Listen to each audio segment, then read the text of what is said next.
Good afternoon, everybody. Bobby Cleveland here, Executive Director of Oklahoma Corrections Professionals, along with Representative JJ Humphrey. JJ, it sounds like to me, from what I'm hearing out there in the prisons, that somebody's not telling the truth. But And Bob, if you're talking about the director of the Department of Corrections, the esteemed Director Harpe, there, I would put more money on when is he telling the truth rather than telling a little bit of lie. You know what I'm saying? Last week he made they went on the on call. It may have been 2 weeks ago, but he went on call, and he said that they had not had but 7 assaults since January. I think, Bob, you remember him making that?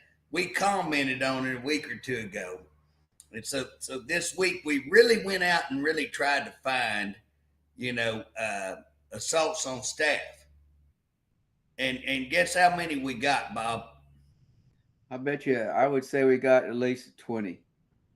No, we didn't get 20, but we got 4 to 5 assaults. Now, Bob, you come this week. That's you're talking about in a week. Yeah, that's not in the month. He said since January, that'd been almost 2 full months. And in fact, some into March. But here's the deal: we went and looked 1 week. Now you found a couple of those. I found a couple of them. But I've got one in Dick Connors. I've got one in Great Plains, and you mentioned 2. And that the 2 that you mentioned in OSP sounded pretty bad. That's pretty serious. Yeah, that's very, very serious.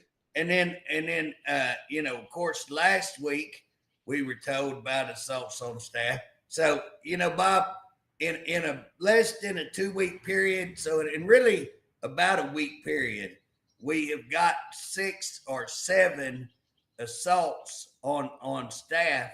So how can he say, "Oh, we've only had this many since the beginning of the year"? Now I'm hearing he's saying, "Don't turn them in."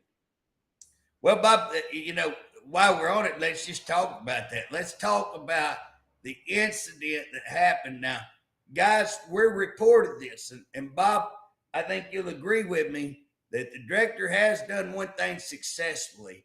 He has intimidated people. He has stopped information from getting out. We have much harder time confirming and verifying. So, Director, we used to really like to confirm and verify and then come on here and report. Now we have to come on here and say, "Hey, guys, if this is true, let us know. We want to know, is what we're hearing true?" So the verification has to go out. So used to, we'd try not to report a story we weren't sure of. Now, instead of reporting, we're asking everybody for your help, letting us know if this is true. So, Bob, what I heard, I know I've talked to you about it, but we had 2 officers. Now, apparently, they're letting 2 rival gangs have control of the facility. So apparently they can come and go. So that would be the UB and the Bloods over at Allen Gamble are able to just come and go willy-nilly as they want. So they leave a door open. They get to travel around the facility as they want, is what I'm told. Now, Bob, when that's happening, you're no longer in control. When the inmates go where they want, do what they want, then the inmates are in control. But they assaulted 2 officers. Bad enough that these officers had to go to hospital, 1 at least. And they assaulted them. And instead of the staff being able to go down there and recover the officers, the inmates said, "No, you're not coming down here," and helped those staff members down there assaulted in need of medical treatment for a while. Now, that's what I was reported. I think, Bob, I think you heard the same thing. In fact, you may have been the one who put me on to that report, I think, if I remember right. Well, it was really interesting, too, on Prius, where they're saying they don't have any Prius. I've had officers tell me at one prison that almost daily it comes over their walkie-talkie, I guess is what you call it. What's the terminology for that? Radio? Radio. A Priya, Priya at such and such place, blah blah blah. That they said it seems like it's every day, but it may not be every day, but it would be numerous times a week that they have them, and they're reporting they have none.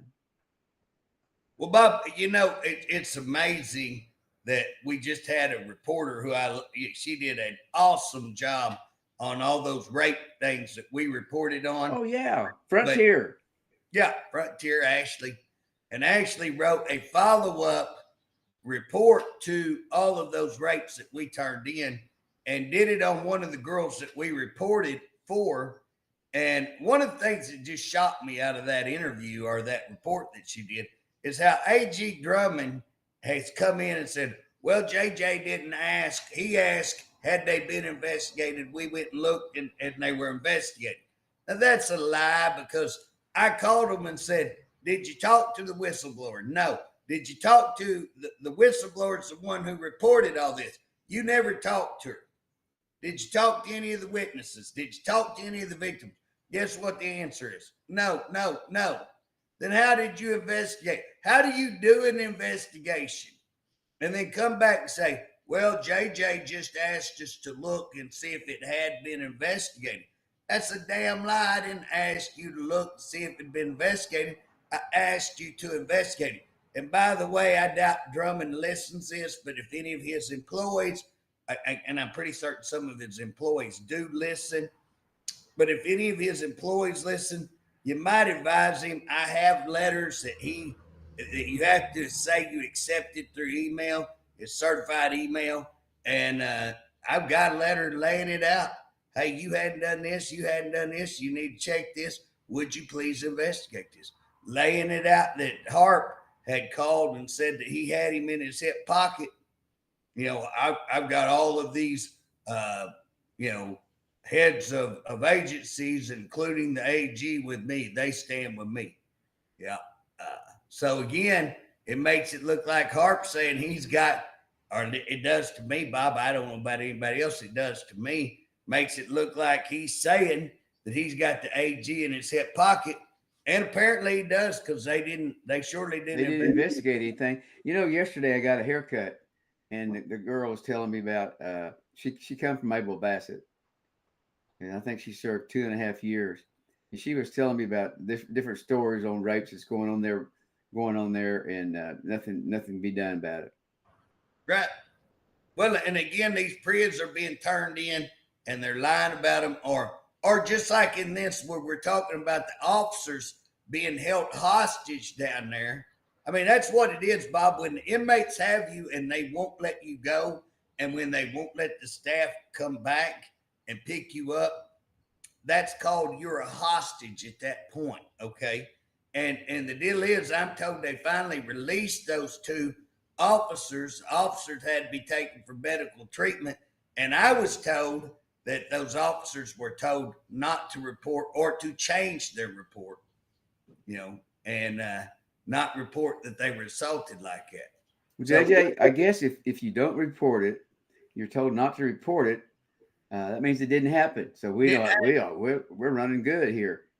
Well, you can't verify what didn't happen. If it ain't on paper, it didn't happen, and that's what. And again, they changed the names. Bob, I was talking to somebody just here recently that when we can't get SIRs anymore. We don't get all the information but I was talking to somebody who gets to read those, and they were saying, hey, you can't even read them anymore, that it says staff incident, inmate offender incident. Well, what's that mean? Staff incident, inmate offender incident. Guess what? That doesn't mean, is that a assault on staff? Is a staff incident assault on staff? JJ, the most critical part of this whole thing is they investigate themselves. Well, how are you going to find being guilty if you investigate yourself? You're never going to have anything wrong. If the only thing is going to be hunky-dory. Well, and Bob, here's the problem. If they did let me come in and investigate, and hey, Director, don't think I'm not investigating you. I got some good stuff I'm working on right now. Give me about 2 more weeks, and I will have the cherry on top that I think, if it turns out to be true, you in terrible shape. But we'll have to work that out and verify it. But here's the thing, Bob. If I wanted to go back and look at, okay, let me go look at all the assaults. I can't go back and look at assaults. I'm stuck with staff incident. That may be somebody stumped their toe. That may be that somebody forgot to sharpen a pencil. What's a staff incident? They don't even write, you know what I'm saying? There's nothing anymore that says, hey, this is what happened. They've changed the whole language, Bob. Bob, I'm pretty good at changing language. I've got some ideas for some new words for old Harpe and Kay. Kay likes to use big words and change words. We talked about this last week. I always kind of held up for Deidre because Deidre was just working. She was just working for them and just doing her job. And I always thought she did a pretty good job. And I'm not hating on her now, but to go in there a couple of weeks ago and tell our leadership at the house that the employees don't want, that the correctional officers don't want to be taken out of this ridiculous system and put back in a merit system, that they went over there, DOC went over to the house and said, no, DOC wants out of that. Well, it ain't DOC's choice, it's the employee's choice. And they're over there acting like they're speaking for the officers. And fortunately, we got invited to the show, and we got to go in. You got to go in. I got to go in and say, hey, and we are working now on getting other people besides me and Bob, because they know where me and Bob are at, but we're working on getting other people to go in and say, no, we are going to represent the employees, not Harpe. Harpe certainly doesn't, represent them. So you might start over, JJ, with what this is all about with the bill itself. Yeah, well, what we got, you guys, we talked about this last week, but about 3 years ago, in fact, let's just go back 4 or 5 years ago, when Director Harpe was director over OMES, they destroyed merit protection. Merit protection needed some work. It was a great program. It needed some work, but instead of fixing it, they demolished it. They created a system. The civil service is what we call it. If you can't come up with a name that ain't 20 words long, you don't need to be naming stuff. But he named that about like he does his mottos. You know what I'm saying? He takes a good motto. You can't even remember what he makes a motto, and he changes it every day. But anyways, he destroyed it, and he creates the civil service. Well, what civil service was designed to do, it was designed to make it easier to fire employees. It was designed so he could walk in and fire whoever he wants willy-nilly. That's what it was designed for. We fought it. They said that if and me and Bob was on the front line fighting this with a couple others, they told us, well, you vote for it and you can go in and have influence in how this thing's set up, and we'll change it. Guess what? That was a lie. We never got any input. It was just exactly what we feared it would be. So we fought it ever since. And we've been trying to get a bill since then heard. 2 years ago, we really started, me and a couple other people up there, started very hard working at getting officers. And again, so the rest of the employees know, why are we looking at officers? Because officers, when you're involved in assaults, when you're involved in fights and things like that, there's no way you can come in with the limited information that they let go through civil service. So we're saying that officers have to have a hearing to where all the evidence can be allowed to come in. Now, guys, that if you're not an officer, this will open the door to do away with civil service and put everybody back in merit. That's what we'll try to do, but we can only do what we can one step at a time. But we've been 2 years trying to get that. The Highway Patrol Association got this bill ran. They got Moore to carry it, which is the pro tem, great choice. Got him to carry it, and we're looking pretty good But DOC sends Deidre over there to say we don't want it no more. Deidre, shame on you.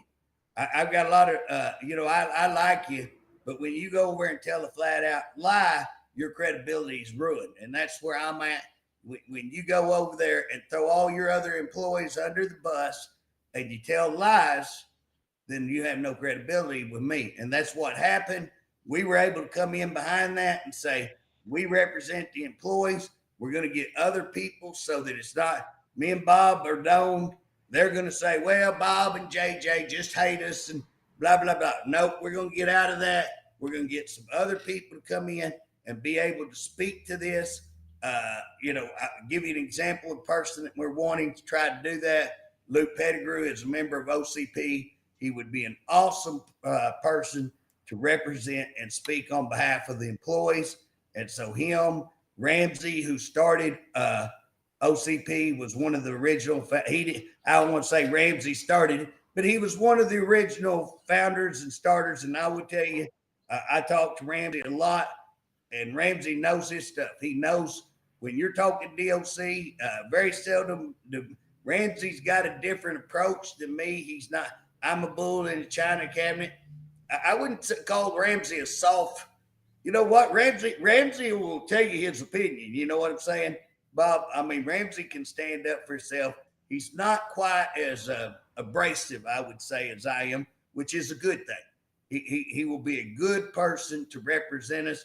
And then, if we can get Cecil and maybe Jason, we're talking about Jason, bringing him in as a person to represent. So I have some officers that want to come in on their day off.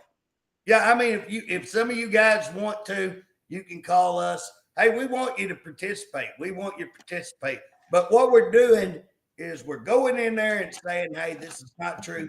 We got a good chance on this bill. We're working it. It will be a huge, huge win for us if we can get this done. As well as I'm working on filing a lawsuit against the department to show that they've withheld critical information and human rights violations, all kinds of things.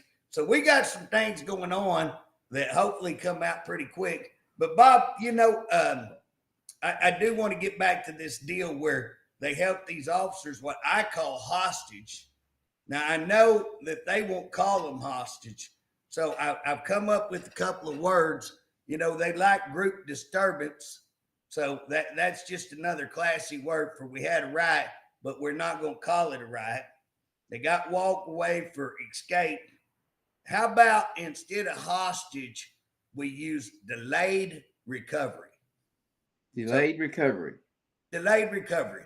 I'm going to give y'all some help out so y'all ain't got to rack your brain with all this. So on the hostage situation, y'all just start using delayed recovery because you did a good job. You got them out of there. It just took you a long time. And you don't want to say riot, little group disturbance down there with a delayed recovery of your officers. Bob, I've been looking at, when you talk to these prisons, Allen Gamble is not the only prison where the inmates are running the entire show. And so I've come up with a word. See, there's a riot, Bob. That's kind of on the penitentiary level. And then there's the whole system. You've lost the whole system. So I'm going to call that a perpetual commotion. A perpetual commotion wherein the prison system right now is in a perpetual commotion. And that's just a fancy way of saying we've lost everything and the inmates are running the entire system. So I never dreamed that you could have a perpetual riot going on, but that's what's going on, Bob. When you have inmates, riots normally last days. A long riot lasts a week, week and a half or something. That would be even unheard of. But now we have inmates controlling the prisons for not months, for years. So under Harpe, the inmates have run the prisons, not Harpe, not the employees. They've lost control.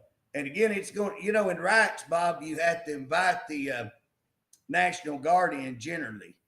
highway patrol, all that, and get them back. And so I say you've lost them. And then, it sounds ugly to say that the inmates are in control. So inmate predominance, that's what I would say. So instead of saying the inmates are in control, say, well, right now it seems like there's an inmate predominance, and that's a good way to say we've lost control and inmates are in control. So I think those are really, really good ideals there. Oh, I'm going to say them again. Delayed recovery, perpetual commotion, and inmate predominance. Y'all need to write those down. I guess you got on video. You can play it back. So, Harpe, those are some pretty good words that you can throw into that new vocabulary that you and Kay Thompson like to use and make it. And you can come in and go. The only problem, Bob, they can't come in and say, well, Humphrey has no institutional knowledge, because then they got to give me credit for coming up with words. I know that puts y'all in a predicament, but it's just some ideals that I can throw out there. Bob, did you ever think that we would be talking such, yesterday, Bob, day before yesterday, we had an hour debate, if I'm not mistaken, or we had an hour on the floor, and then we had a debate, if I remember, on shopping carts, on stopping shopping carts from being stolen. And with all of the things that we got going on, that we're going to spend an hour discussing that. And here's where I'm at on this. The mere fact that we had to joke and kid about officers being taken hostage. And Bob, that's what it is. It's taken hostage. And you know what, Bob? I don't know that those were reported. I can't find. And Bob, you remember we talked? How long ago was that we talked about an officer being stabbed? A couple of months. Prison. I think it's been a couple of months. You know what? Right after we got off the air, I think it was Ramsey called and he said, "Man, could you find out the name of that person? Because we'd like to reach out to him and just make sure he's okay and all that." And I was like, "Cool, no problem." Do you know, Bob, I called the hospital. I called everywhere. You know what? I could not find out the name of that individual. And I just learned the name. We're going to get it confirmed. But I just learned the name the other day, and that's been 2 or 3 months ago. How do you keep an officer being stabbed in the femoral artery? And his name, not only did it, you kept it out of the news, you kept the officer, a legislator can't even find out the name of the officer getting stabbed. Now, is that not insane? Well, JJ, it goes back to the time that I first met with the director, when he tells me that he didn't need anybody looking over his shoulder. He wanted to do what he wants. And he wanted to, basically, he doesn't want any transparency, is what he said. No other words. That's what it was. I don't need it. And that's what's happening. And, used to, the officers were aware of what was going on around them and happened at other prisons, but today they don't. It's really, Bob, there's really a shame. There's a little deal called the Open Records Act. Well, he didn't follow that. Well, just so everybody knows, by law, it is the law that if you run an agency, you're subject to open records. That means the money you're using does not apply to you. It's not your money. It is the state's taxpayers' money. That makes the majority of things that you have subject to the open records. Now, they're going to act like all these serious incidents and all of these kind of things and the jail stuff is, it's super confidential. Bob, do you know what's going to happen to me tonight if I get stopped and picked up for, say, DUI? Or let's say I shoot somebody. Let's say I kill somebody. Let's say I get picked up for dope. Let's say I get picked up for spitting on the sidewalk. You know what's going to happen? Be in the paper the next day. And let me tell you, go get it and tote the paper. I can tell you what's on the front page of the tote paper. Most of the time, it's jailhouse news. And so how is it that I can kill somebody and make front page news, but somebody gets killed in the penitentiary, all of a sudden that's confidential. That's security. That's security. Bull crap. That ain't got nothing to do. And Bob, I'll tell you, you mentioned it a while ago, and we fought this for how many years? I actually filed a bill this year, got it through committee, and they killed it in second committee because again they're in cahoots with the director there, and we're gonna prove that. But here's the thing: we're saying that OIG ought to answer to the board and not to the director. Right. Okay. And so I filed that to get that done. And they killed it. But at the end of the day, guess what? Well, let's take this inmate Ross case that I'm working on. Okay. That inmate was placed in a cell that it appears like he should have never been placed in that cell. Who placed him in the cell? Why was he placed? Why was he at OSP? Because I can promise you, and again, what do you want to bet if we were to go back and look at these 7 or 8 assaults that we have? 2 of them are at OSP, but what do you want to bet the people who aren't at OSP didn't get sent to OSP? You know what I'm saying? Let's say there's 5 assaults that we have this week that happened on staff. Let's go back and look. Did those people get sent to OSP? What do you want to bet? Let's go back and look and see if charges were filed on all those people. What do you want to bet? They're not. So why is Harpe refusing to file charges on inmates who assault his staff, any other law enforcement, anybody that's worth anything would protect their officers and file, except some disgrace like Harpe. He's disgraceful. He won't even protect his own employee. He won't even go file charges on the inmates. And Bob, if I want, Director, if I had the time, if I got fired or retired or whatever, and I just wanted to go pull all these cases, you know how easy that's what's going to happen, Director. When somebody finally says, "Wow, Humphrey's telling the truth," and when the feds come in and start investigating all this, it'll be like one of them dominoes. It'll start falling because guess what? You can't cover this stuff up. It'll be assault after assault after assault. Go look whatever county it occurred in, and go look. Did they file charges? And the answer is going to be nope, nope, nope, nope, nope. So it's just unbelievable. Hey Bob, let me ask you another question. Yeah. What's going on? I hadn't talked to you about this, but have you heard anything about hunger strikes? What's going on with all the hunger strikes? I don't know. I can't answer that question. I've heard that on TV, but I don't know what's going on. There's something crazy going on because I'm hearing it from multiple prisons. They're all up there kind of in the north part too. I think Jess Dunn may have had a couple. Crabtree maybe a couple. I don't know if they had some. Bob, while we're on just talking about Director, it tickles me that last week, Bob, you know, we come on here about the gas leak at Eddie Warrior. Now that gas leak, who don't take care of a gas leak, Bob? Gas leaks blow up. They blow up, you know. And here you're going to leave this gas leak out there leaking and not even address it. Finally find it and go, well, it's going to take a month to get addressed. And hey, I got it ain't one person. My phone was ringing off the hook. Hey, they ain't doing anything. They're telling these inmates going to be a month with no hot water, no heat. And Bob, we did our OCP, you know, broadcast last Friday.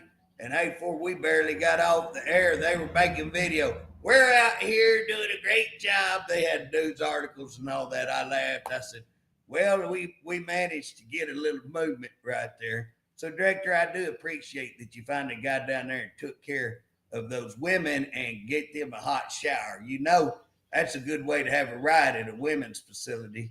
No hot showers, Bob. Well, that's a good way to have a ride in any facility. I agree. But the way they address this, as long as that thing had gone on, it's really interesting. Then all of a sudden, They like Superman. They got it done. Hey, when they fell on it, man, it didn't take it, and they went and dug the whole line up, and they're gonna fix the entire problem. And they've been telling everybody, well, it's gonna be a month at least before we can take care of the problem. Took them a week, I think, to get the leak, done, addressed. I don't know, Bob. But again, got to tell our listeners, and Bob, you can testify to this. You testify, Bob.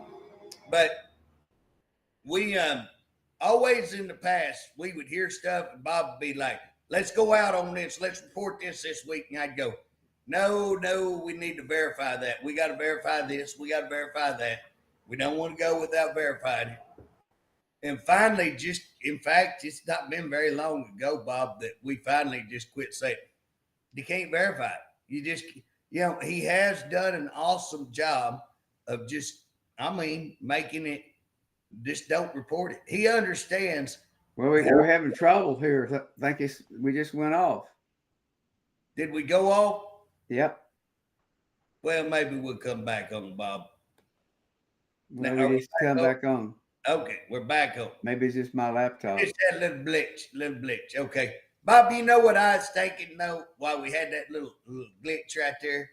There ain't no such thing as a glitch. It's a glitch, ain't it? But you know what I was thinking? My old probation officer days kicked in. When you have a government official, a unelected bureaucrat like Harpe,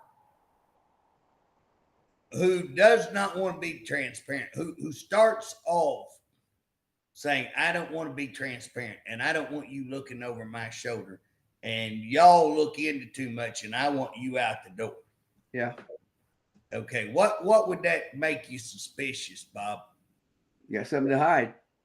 Any reasonable person would think you got something to hide. Now, when you start, you go on a full scale, make all your serious incident reports, start telling them not to report it.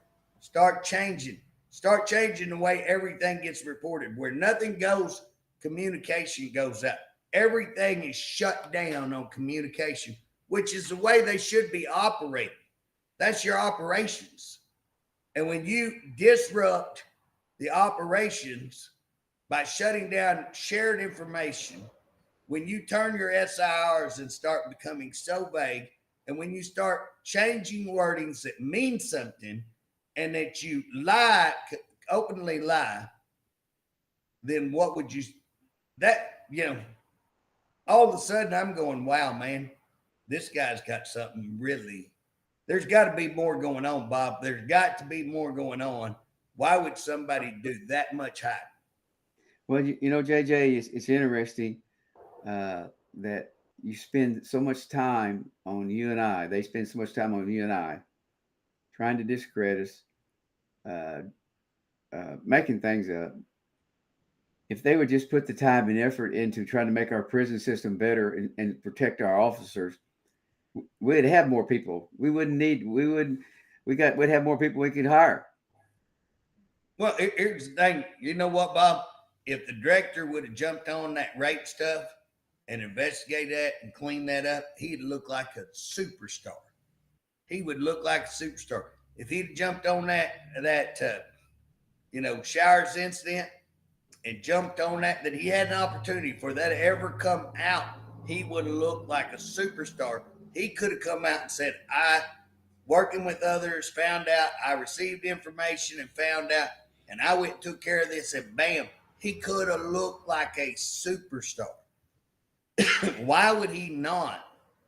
So why would you allow human rights? Why would you knowingly, willfully, intentionally allow your inmate population to be raped, continue to be raped? And he knows this. Why would you withhold your top investigator? If you're convinced your investigator did a good job, why would you not bring him to an investigation in the house to question? Why would your lawyer show up? We're not going to answer any questions. We're not going to answer any questions till she gets mad when we bang her on a flat lie. She gets mad, and we got her dead. I mean, we did, Bob. You were there that day. This is not true. And one of those reporters has said to me the court record going, and I'm like, you're dismissed. You're dismissed. Okay, we're done with this witness. And then I come out and go, now for everybody listening, what she was saying, here's how I know it's wrong, because we have the court order right here on my phone. I'll email it if you want to go upstairs, get a copy of the email showing that the court record that she's not right. And golly, she lost it, Bob. She went. Their own attorney went bonkers. You know what I'm saying? I had to be banging that gavel. Shut up. You're out of order. You know. So again, why would you cover these rapes up? Why would you cover up the shower incidents? Why would you cover up murders? Bob, if I was him and I had the level of stuff going on, I would have stopped right at the beginning and said, we need National Guard. Come in here. Let's set this straight. And then let's set this straight. And then the first order of business, we should have fired a bunch of administrators, and we should have hired a bunch of COs and other staff, bootline staff. Because guess what, Bob? One of the big problems, and nobody's talked about this, we talked a little bit about it last week, but people being put on that ought to have separate teams shouldn't be on the same yard or being put on the same yard. People who should be isolated and put in cells by themselves, not put in cells with other people. Guess what? That is all happening because they're putting their case managers with multiple duties because they're shorthanded. And guess what? So when you move one, it creates a problem in the next place. You know what I mean, Bob? They're just trying to move it around. You know, JJ's like that Ross case, that young man. They got caught lying on that. Right straight out lying. And I don't know why. There would be no reason to do that. Well, again, the reason is because they know they got lots of problems. They are covering. Bob, I suspect, and that's what, Director, I'll go ahead and tell you what I'm working on. I'm working on proving that you just didn't do that with Ross, that you've done that with multiple inmates. And the multiple inmates are going to be easier to prove because now it's too late to go back and fix them. What you did with Ross when I asked for records, so Ross dies on September the 12th. I asked for records on October 19th. You go file charges on October 22nd. I think I got those dates right. We're going off the top of my head, which is scary. But at the end of the day, Bob, they had roughly from 12 to 12 would be 30 days. I asked 19, so that's another 7 days. So you got 37 days before I asked, and then you got another 2 to 3 days.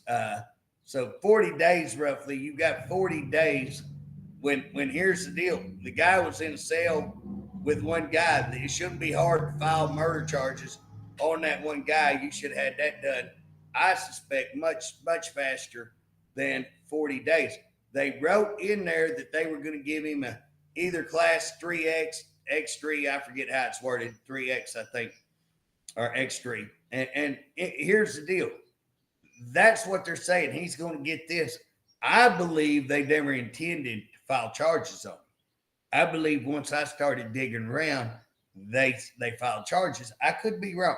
Well, it's pretty clear, though, they did. That's what it was. They did nothing happened. It looks like it, Bob. That's what it looks like. I'm always, till I can verify it 100%. But here's the deal. What I'm going to go back and look at is other deaths, and to look and see have they filed charges on other deaths, which will be quite funny. Start filing them now, Director. That won't look suspicious.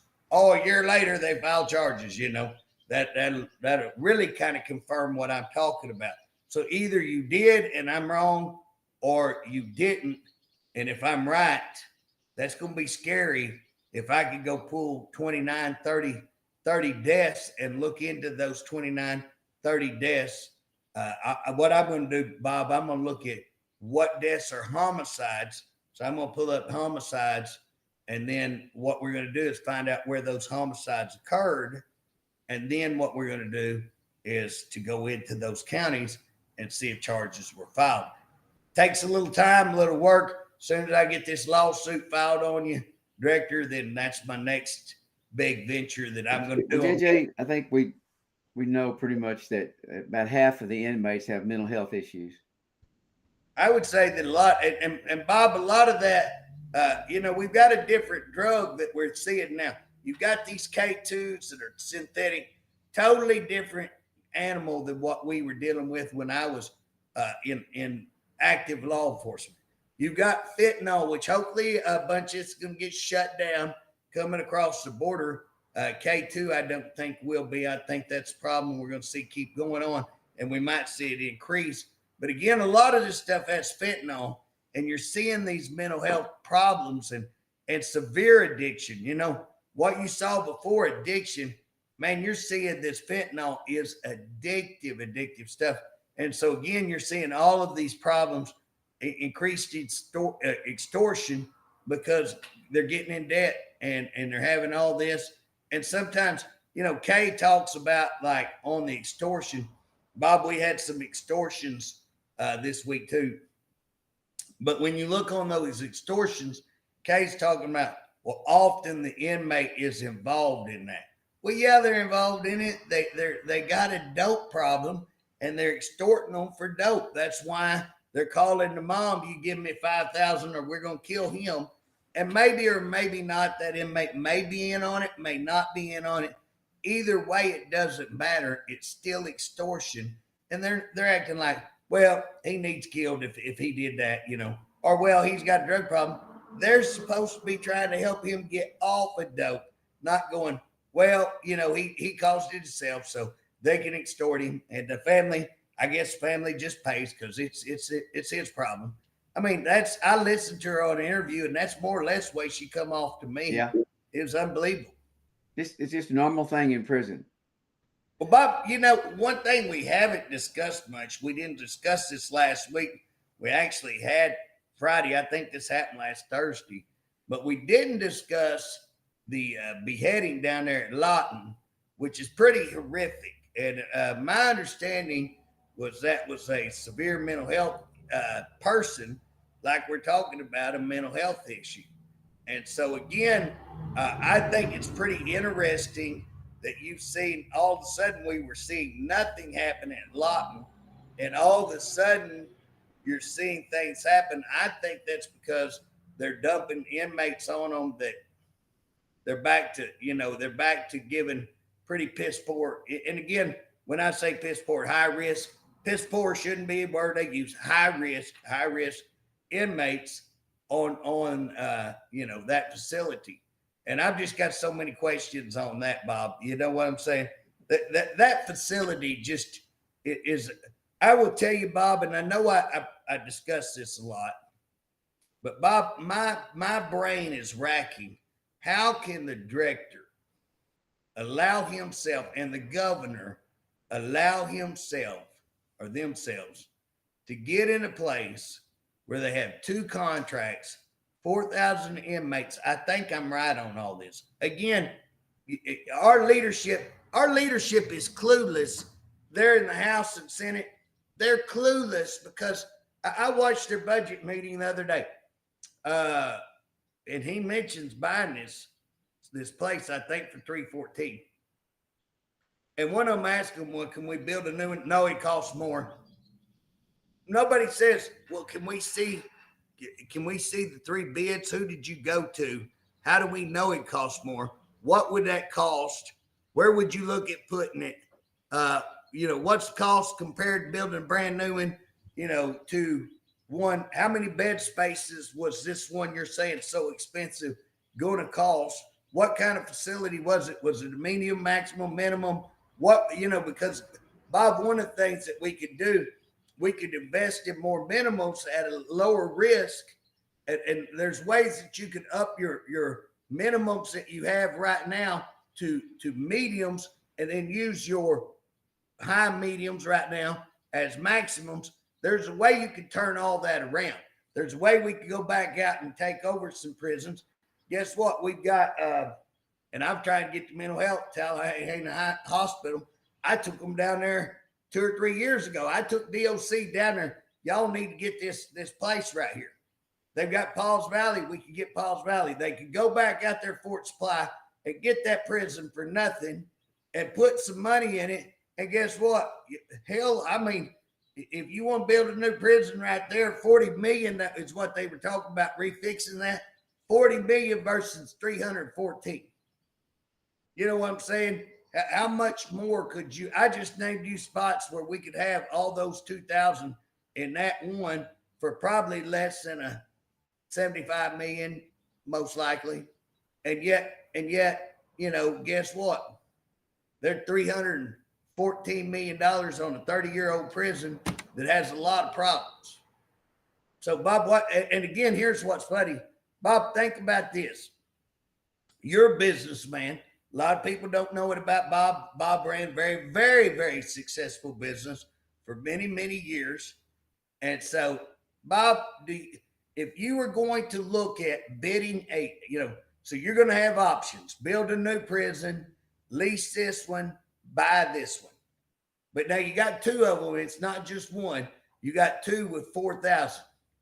Bob, would you wait till March when you're going to have to make a decision in July? Would you wait till March to start talking about when you're going to have to get this money from the legislator? You know what I'm saying? That's insane.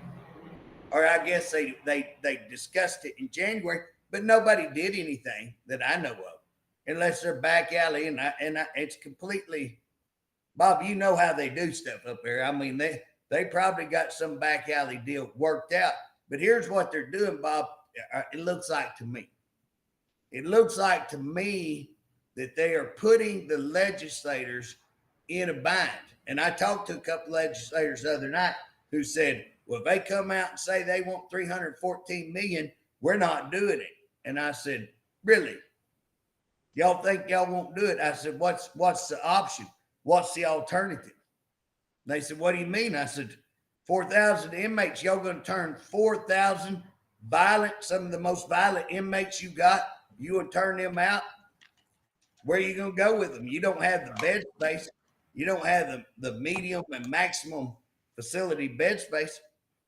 What are you going to do with them?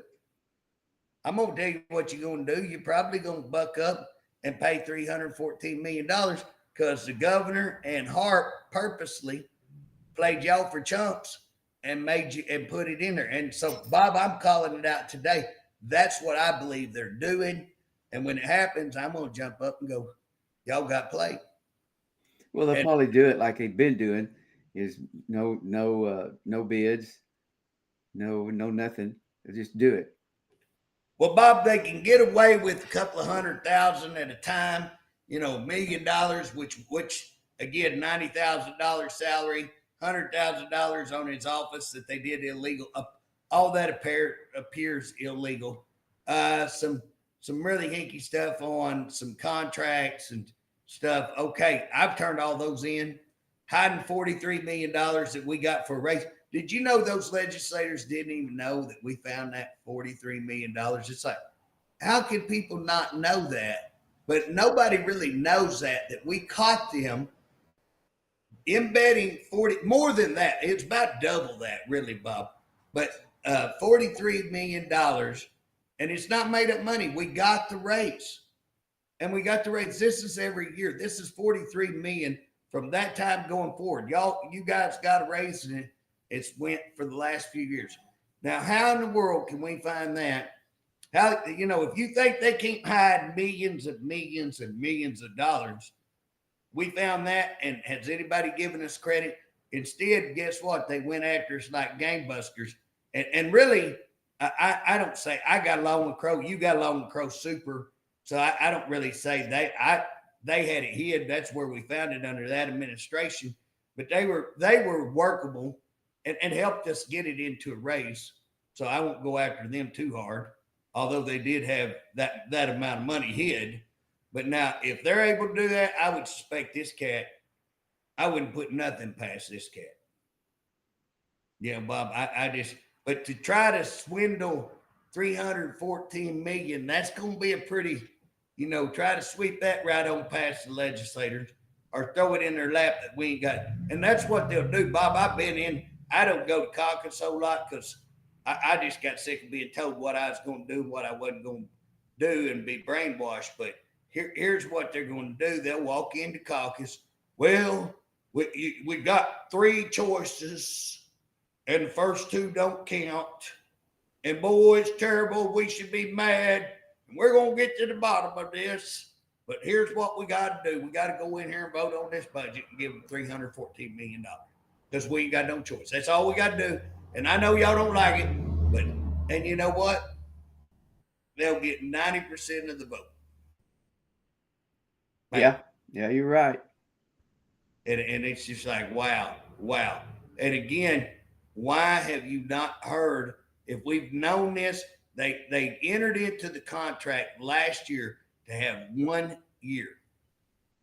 I want to know, Bob, correct me if I'm wrong, if you had a contract and you had a 1 year plan, 1 year contract, what would you have started doing the first day that contract started? Well, I think I start saying nice things about the person that's doing the contract with. Well, that's absolute, because I'm going to need it. I'm either going to have to buy, or I'm going to have to release, or I'm going to have to build. Now, if I've got a plan to build and I know I could build, I don't have to be nice to them. But if I got to buy their place or release their place, I need to be nice to them. Guess what? The governor and Harpe ain't been nice to them. In fact, they talk some trash. They trash talked them quite a bit. That seems stupid to me, But Bob, wouldn't you have started a plan? Wouldn't you had a plan? So here's the deal. If I'm the governor and I'm the director and I trash talk these people, but I end up having a 1 year contract, I'm going to tell you the day that contract started, I'm going to start making a plan. I'm going to have a plan to get out of that. And I'm going to go to legislators and go, we got 1 year and we got to have either a place built or we got to have a lease plan. We got to have this money. We got to have play because we got 1 year. And 1 year sounds like a lot, but when you're building prisons and things like that, that's not. Now, here's what's funny, Bob. Well, I can tell you one thing I wouldn't have done. I would have got my bunch of people and started flying around the United States.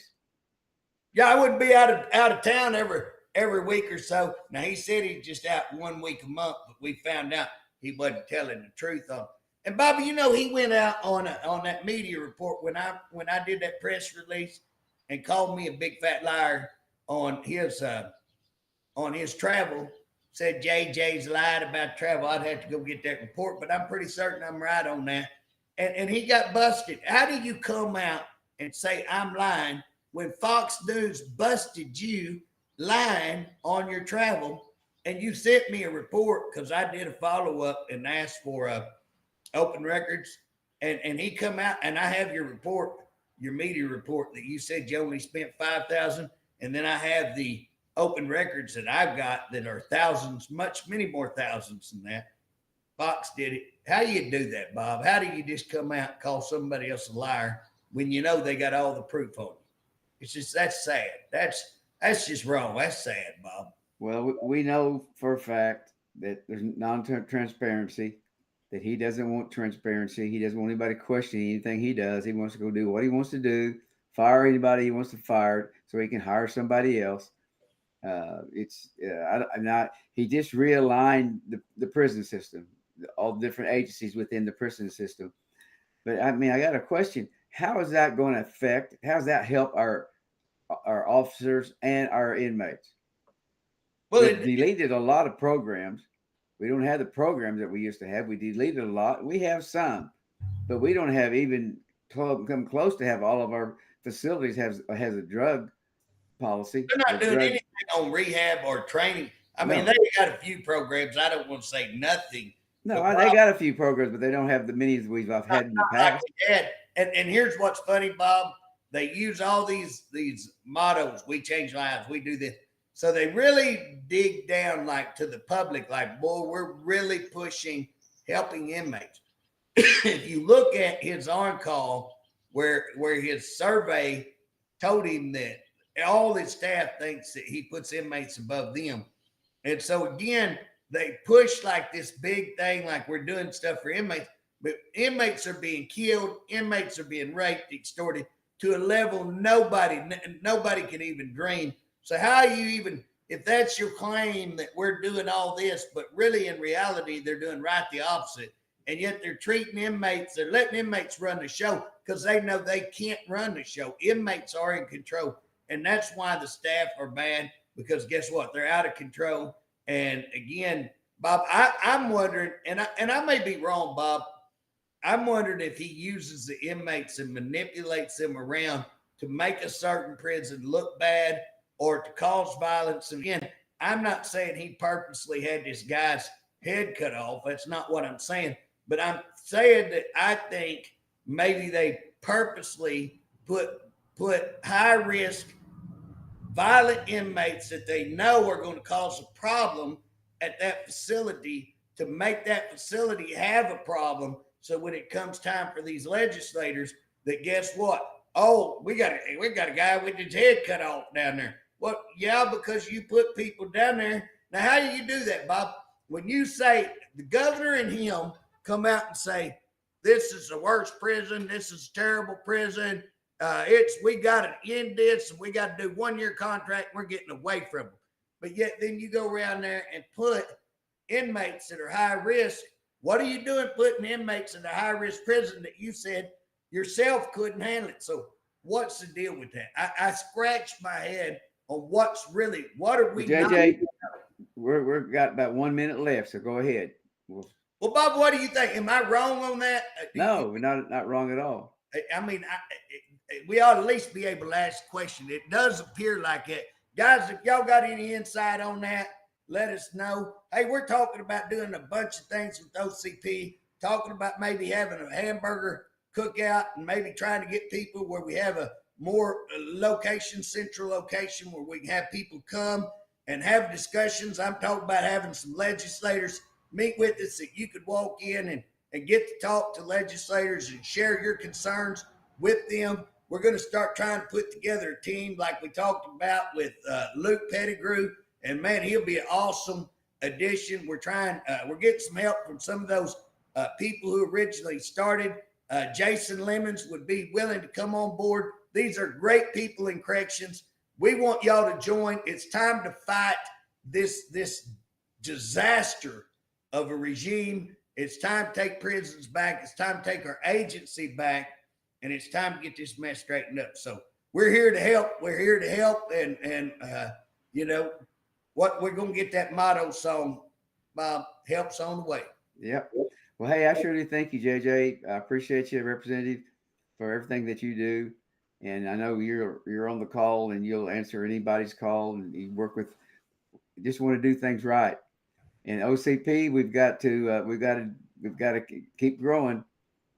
Yeah. So I'll see you next Friday.